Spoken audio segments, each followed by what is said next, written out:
This is the first video tutorial for the Finding the Missing Millions handbook. The handbook was co-produced by Resources for Development Consulting and Global Witness. The handbook shows you how to use data on oil, gas and mining projects to hold governments and companies to account for important revenues generated by the extractive industries, such as taxes and royalties. The handbook includes 10 different methods for using extractives data. In this video, we're going to look at one of these methods, tracking payments to local communities. This test will show you how to calculate exactly how much local communities should be getting from an extractive project and to track the money into local authorities' bank accounts. Many countries that are rich in natural resources have laws that require a share of oil, gas or mining revenues to be returned to local authorities where the extraction took place. These payments can be worth tens of millions of dollars, and in many cases, the law requires that the money is spent on development projects to benefit local communities.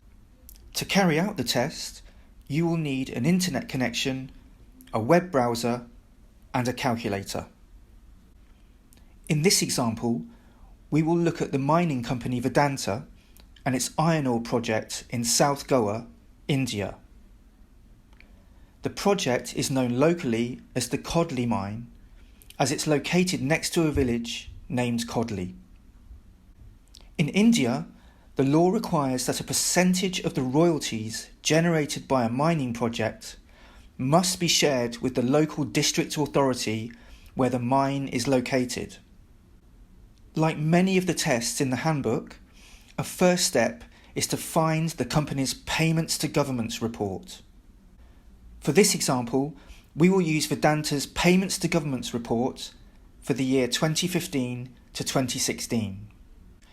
You should be able to find a company's Payments to Governments report by entering the company name, in this case Vedanta, into a Google search and then typing Payments to Governments in speech marks.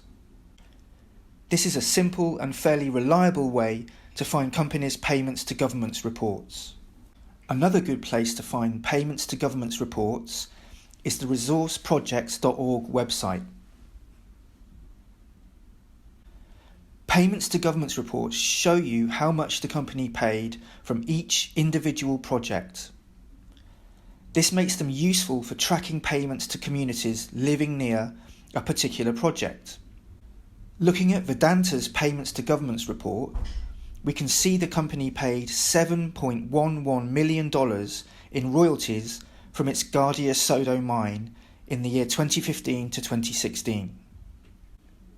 A limitation of the Payments to Governments reports is that they do not standardise the names of the projects, which sometimes can make it harder to identify the relevant project. In this case, a simple Google search showed that the Gardia Sodo project name in Vedanta's report refers to the Codli mine in South Goa.